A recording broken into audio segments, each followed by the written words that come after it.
To Russia, and calls are growing from within the country to bring troops home from the front line almost 2 years into the war with Ukraine. But it comes as Russian authorities order the deployment of another 170,000 troops, and Ukraine issues a dire warning it could lose the war without an emergency aid package from the United States. As the fighting continues on the front lines, the families of Russian soldiers are waging their own battle from Moscow. We want our men to be demobilised, to bring them back home to us, because we believe that in a year they have done all they could for the front and even more than was required of them. Maria Andreeva's husband was drafted a year ago. She says more women like her are speaking out and demanding change, despite a crackdown on dissent over the war. You see, it is no longer scary because it's just not possible to put up with all this any longer. It is just too much. But Russian President Vladimir Putin is showing no signs of pulling back. As long as we are together, we are invincible.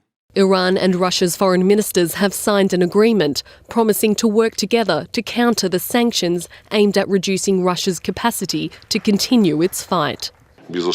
This is an important step in increasing the coordination of effort by members of the world community to overcome illegal sanctions, which the United States and its allies have made a substitute for diplomacy. But it's a different story when it comes to Ukraine's pleas for support from its key allies.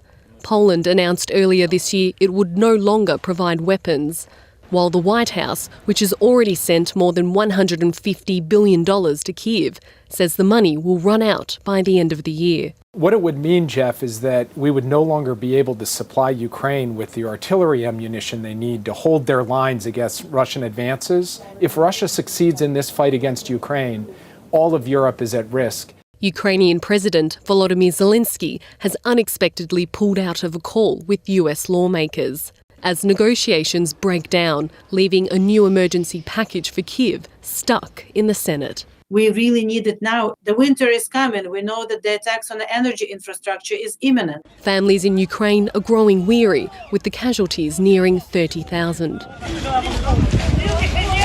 8-year-old Roman bears the scars, with burns to 80% of his body. I think the question is not what he has gone through, but how will he go on? It's very important. As Ukrainians wait and hope that support will come.